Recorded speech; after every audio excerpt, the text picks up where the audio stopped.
قال الله تبارك وتعالى في كتابه الكريم أعوذ بالله من الشيطان الرجيم وابتلوا اليتامى حتى إذا بلغوا النكاح فإن آنستم منهم رشدا فادفعوا إليهم أموالهم ولا تأكلوها إسرافا وبدارا أن يكبروا ومن كان غنيا فليستعفف ومن كان فقيرا فليأكل بالمعروف فإذا دفعتم إليهم أموالهم فأشهدوا عليهم وكفى بالله حسيبا صدق الله العظيم. عباد الله, kita awali kajian kita dalam silsilah alladzina la yuhibbuhumullah,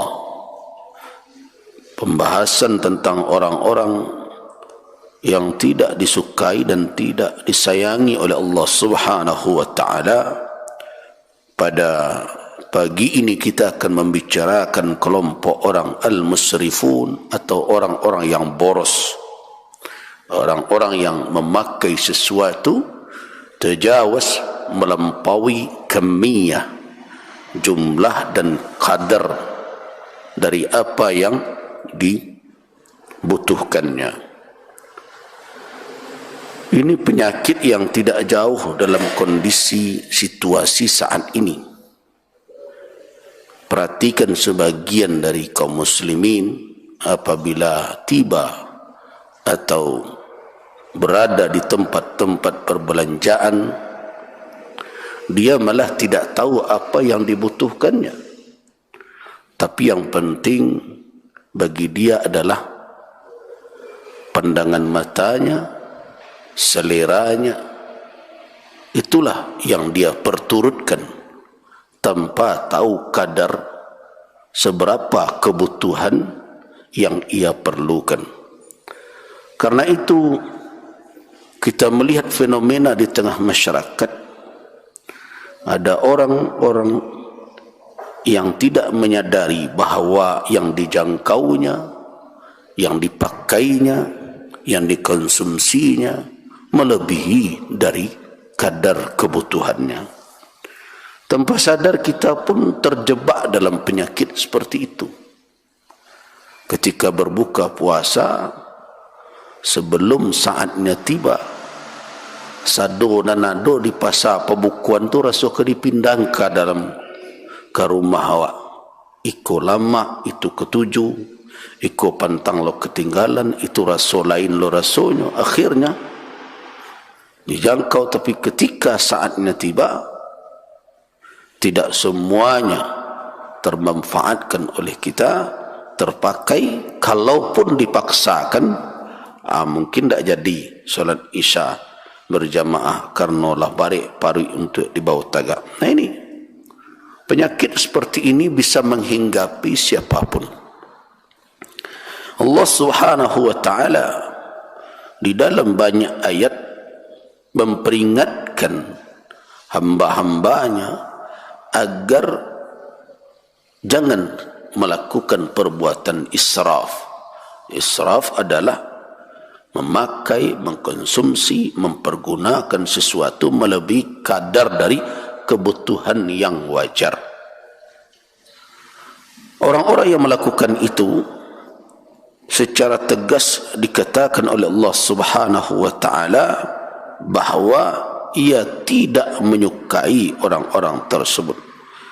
Innahu la yuhibbul musrifin. Sesungguhnya Allah tidak menyukai orang-orang yang melampaui batas. Terdapat misalnya di samping larangan perbuatan dalam surah An-Nisa tadi ayat 6, juga bertemu dalam surah Al-An'am ayat 141.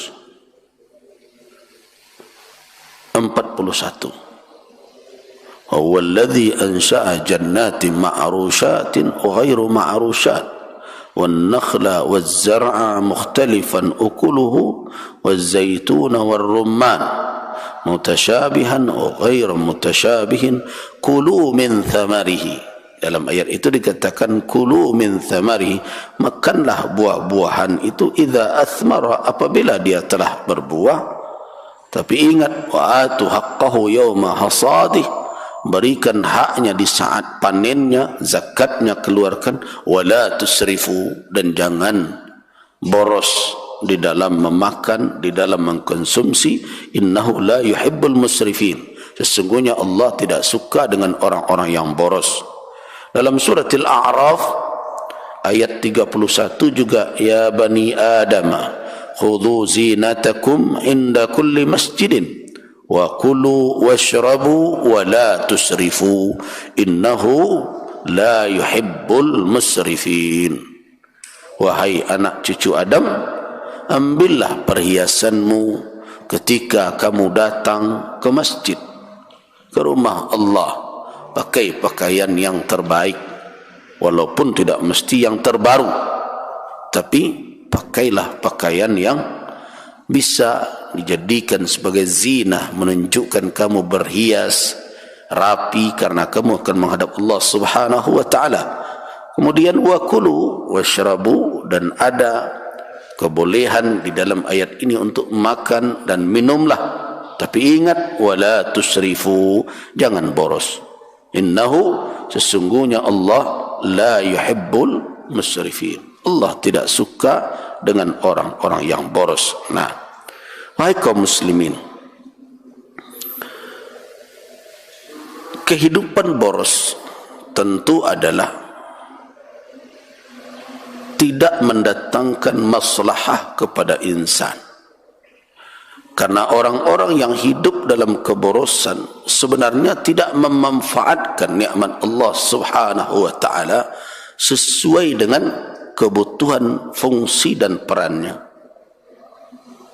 Apa yang dia pakai, apa yang dia pergunakan sebenarnya lebih sedikit dibandingkan dari apa yang dia ambil dan dia jangkau dalam kehidupan. Karena itu, kalau ingin terhindar dari ketidaksukaan Allah kepada kita, kalau ingin terhindar dari terjauhnya rahmat Allah kepada kita, maka hiduplah dalam kondisi iqtisad. Apa makna iqtisad? Yaitu sederhana dan hidup dalam kondisi terpenuhi apa yang kita butuhkan. Ada orang mengatakan bahwa hidup yang baik itu adalah menjangkau kebutuhan, bukan memperturutkan keinginan. Ada orang yang hidupnya memperturutkan keinginan. Kalau keinginan yang akan diperturutkan tidak akan pernah selesai-selesai, tidak akan ada batasnya. Bukankah keinginan itu tidak bertepi selama manusia masih diberikan kehidupan? Syahwatnya tidak akan pernah berhenti pada batas tertentu kalau dia tidak bisa mengendalikannya. Bukankah Nabi SAW mengingatkan, "Lau kana libni Adam wadiyani min dhahabin labtagha thalitha." Seandainya anak cucu Adam itu punya dua lembah berisi emas, tentu dia mencari thalithan, lembah yang ketiga. Wala yamla'u jawfa ibni Adam illa turab, dan tidak akan pernah penuh kerongkongan atau tenggorokan anak Adam ini melainkan oleh tanah, yaitu ketika kematiannya datang dan dia tidak lagi bisa makan dan minum. Nah, pada waktu itu ketika dimasukkan dia ke dalam kubur, apa yang terjadi? Pada waktu itulah berhenti batasan syahwatnya.